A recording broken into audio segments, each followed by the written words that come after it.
Alors, je vends ce jouet pour enfants, bon état général, 20 € à débattre.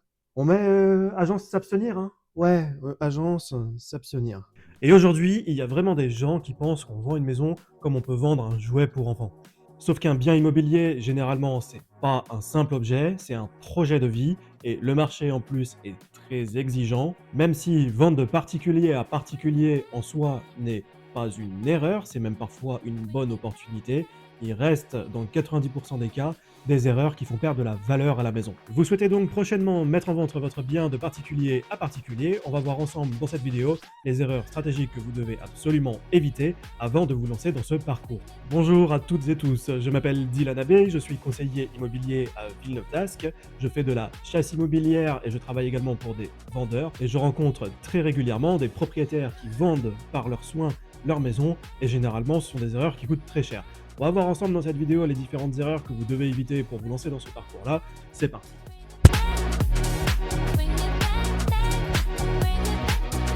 La première erreur, écoutez, on va rentrer dedans tout de suite. Généralement, vous n'aimez pas l'entendre, mais la réalité, c'est le prix. De particulier à particulier, votre principal argument pour vendre de particulier à particulier, vous nous dites tous que c'est pour éviter de payer des frais d'agence. Les frais d'agence, ça va être 4 ou 5 petits pourcents d'honoraires par rapport au prix de vente, et vous faites quoi? Vous mettez la maison 15% au-dessus du prix du marché. Ah bah ça, c'est parfaitement cohérent. Ouais.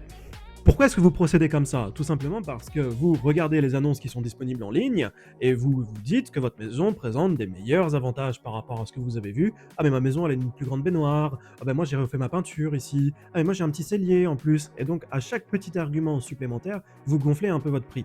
Sauf que votre base, ce sont des annonces qui sont en vente et qui n'ont pas encore été vendues, d'accord? Et 2, ce sont des annonces généralement qui prennent déjà en considération les honoraires d'agence. Donc ce sont des annonces qui présentent un service inclus que vous n'apportez pas en tant que particulier. Donc vous basez sur des prix qui sont rehaussés déjà de base de 4 ou 5% par rapport aux honoraires d'agence, et vous rajoutez en plus une couche supplémentaire parce que l'affect de votre maison fait que vous dites que ça peut valoir un petit peu plus par rapport à ce que vous avez vu. Vendre de particulier à particulier, c'est avoir en tête que notre avantage, c'est le prix et de ne pas payer d'honoraires d'agence. Donc, première étape, votre prix doit être en dessous des annonces du marché par rapport aux agences immobilières, parce que de votre côté, votre annonce ne doit pas inclure de service commercial immobilier. On va continuer avec la deuxième erreur, ça vous le faites quasiment tous, c'est votre présentation d'annonce. Mettez-vous aujourd'hui à la place d'un acquéreur, puisqu'en théorie vous allez rechercher un bien, que ce soit en location ou pour acheter un autre bien, puisque vous vendez, vous devez bien vous reloger quelque part. Le premier truc que vous faites, c'est rechercher des annonces. Comment vous recherchez vos annonces? Déjà, premièrement, le titre et la photo, c'est le premier élément qui va déclencher votre clic sur l'annonce. Alors pourquoi vous-même, vous le faites pas? Quand je regarde des annonces de particulier à particulier, je vois trop des photos comme ça, ou même comme ça, mais je vois trop rarement des photos comme ça. Aujourd'hui, il faut savoir que les particuliers ne font pas du porte-à-porte pour aller chercher votre maison, ils vont regarder sur des sites de diffusion immobilier et ils vont bien sûr regarder ce qui peut présenter déjà proprement sur la photo d'appel, sur le titre qui correspond à leurs critères, et ensuite, bien sûr, le texte de l'annonce doit être parfaitement explicite, on ne doit rien oublier. Bien sûr, les défauts, il faut les annoncer, mais il faut bien sûr les amorcer d'une certaine façon, et à partir de là, vous aurez des contacts qui seront plutôt cohérents, tout simplement. Enfin, ce qui va suivre la présentation de votre annonce, c'est cette erreur que vous faites aussi quasiment tous, c'est la diffusion de votre bien. Généralement, vous faites quoi? Vous allez sur Le Bon Coin, annonce particulier, 3 photos de titre, annonce, allez, c'est envoyé, c'est bon, c'est réglé, ah, la maison elle est vendue. Eh bien non, si nous, en tant que professionnels de l'immobilier, on utilise généralement au moins une dizaine de sites d'annonces, que ce soit du local, que ce soit les réseaux sociaux ou des groupes plutôt nationaux qui fonctionnent partout, c'est pas pour rien, c'est parce qu'on vient capter tous les acquéreurs qui recherchent sur toutes les plateformes. Alors en tant que particulier, si vous souhaitez que votre maison puisse intéresser un maximum d'acquéreurs, il faut aussi qu'elle soit un maximum diffusée. Présentez-la sur vos réseaux sociaux, présentez-la sur tous les sites d'annonces que vous pourrez trouver et qui correspondent aux recherches sur votre secteur, que ce soit Bien Ici, Se Loger, Le Bon Coin Oui, c'est du travail, mais vous souhaitez le faire vous-même, ce travail. Donc si vous voulez réussir votre annonce, ne faites pas cette erreur de la diffuser que sur un seul site parce que c'est trop facile, diffusez-la partout. On passe à l'erreur numéro 4, les visites inutiles. Bah oui, parce que vous avez monsieur et madame tout le monde qui vient vous contacter par rapport à votre maison. Et généralement, vous êtes tellement content de réussir votre vente entre particuliers parce que c'est vous qui la faites vous-même. Alors dans ce cas-là, vous acceptez toutes les visites. Mon Dieu, mais c'est une erreur monumentale. Est-ce que vous allez bien prendre le temps de filtrer vos appels? Est-ce que vous avez préparé votre liste de questions à poser systématiquement aux acquéreurs? Et attention, là encore, vous êtes particulier. A priori, vous n'avez pas le droit de récolter des documents administratifs et financiers sur la situation de vos acquéreurs, ne l'oubliez pas. Mais avec tout ça, vous allez devoir trouver des acquéreurs qui vous appellent, mais vous allez aussi devoir filtrer. Il ne faut pas accepter tout et n'importe quoi. N'ayez pas peur de parler des défauts de votre maison, parce que si vous parlez pas de ce qui va pas dans votre maison et que les acquéreurs le découvrent sur place, c'est du temps perdu pour absolument tout le monde. L'erreur, allez, on va dire aussi très classique, c'est l'erreur numéro 5, c'est les documents juridiques et administratifs. Généralement, je vois, allez, facilement une annonce sur 3 en particulier, le DPE est en cours, telle ou telle intervention sera faite prochainement, ça c'est strictement interdit par la loi. Je vais vous expliquer un cas concret. Demain, vous avez monsieur et madame Dupont qui achètent votre maison et qui se lancent dans votre compromis de vente. Vous aviez mis votre annonce sans le DPE parce que le DPE était en cours. Vous l'avez obtenu pour faire le compromis de vente chez le notaire. Mais ce qui va se passer, c'est que monsieur et madame Dupont, ils vont avoir leur financement et ils vont faire une petite revisite de votre maison avant d'aller l'acquérir chez le notaire.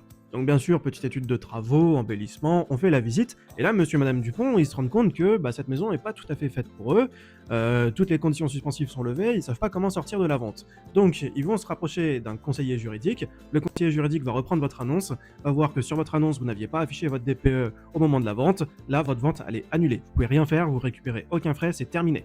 Donc oui, l'immobilier, c'est extrêmement administratif et juridique, et c'est pas pour rien qu'il y a des conseillers professionnels sur votre secteur qui peuvent travailler pour vous dans ces démarches-là, mais si vous souhaitez le faire vous-même, renseignez-vous bien sur l'ensemble des diagnostics qui sont nécessaires sur votre maison, faites appel à des professionnels qualifiés, diagnostiqueurs, pour savoir quels sont les bons diagnostics. N'hésitez pas à faire appel à votre notaire également pour savoir s'il n'y a pas des particularités sur votre région. Et l'erreur numéro 6, ça va être la négociation.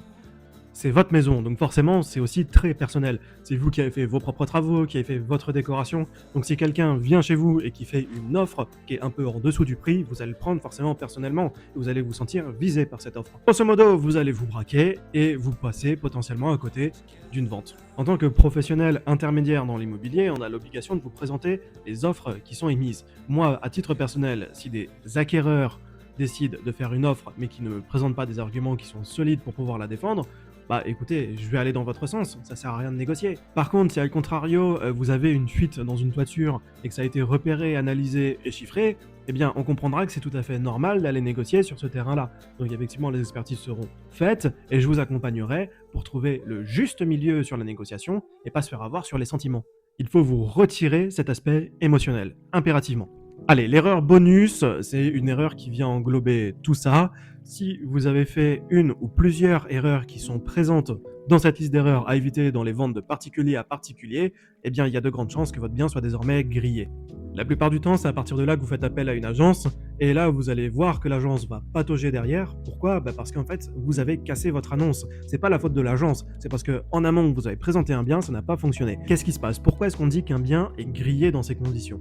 Tout simplement parce que vos acquéreurs auront déjà repéré votre annonce quand vous l'aviez mis de particulier à particulier. Et donc quand une agence va reprendre votre annonce pour la diffuser, dans l'inconscient des acquéreurs, votre annonce aura déjà été éliminée puisqu'ils n'ont pas cliqué dessus précédemment. Pourquoi ils cliqueraient dessus maintenant ? Et c'est là généralement qu'on commence à avoir des baisses de prix en cascade. Ça c'est très néfaste pour votre maison. Et parce que vous n'avez pas réussi à éviter les erreurs de particulier à particulier, vous allez perdre un maximum d'argent sur votre maison. Alors non, vente de particulier à particulier n'est pas forcément une erreur en soi, mais il faut le faire avec beaucoup de stratégie et de recul. Heureusement d'ailleurs qu'on a la possibilité encore de vendre de particulier à particulier, parce qu'il y a des personnes qui sont motivées pour éviter de faire toutes ces erreurs-là et qui vont réussir leur vente.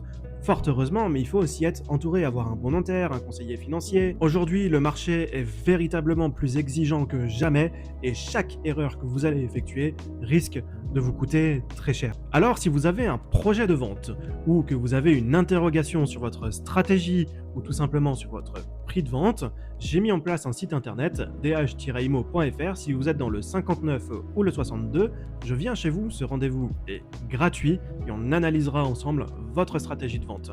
L'avantage, c'est que je suis également chasseur immobilier, donc si vous vendez, c'est que vous avez probablement un projet d'acquisition, et dans mon package complet, si on travaille ensemble sur votre vente, je vous accompagnerai dans votre projet d'achat. Bien, et si vous vous en foutez complètement des services que je propose, mais que ma chaîne YouTube vous intéresse, c'est là qu'il faut commencer à vous abonner, tout simplement. Je suis nouveau sur ce type de format, donc forcément le pouce bleu, l'abonnement, c'est quelque chose qui va beaucoup m'aider pour commencer dans cette chaîne YouTube. Et bien sûr, évidemment que je vais vous parler des services que je propose dans le 59 ou dans le 62, mais derrière, le contenu que je viens vous proposer doit aussi vous apporter de votre côté.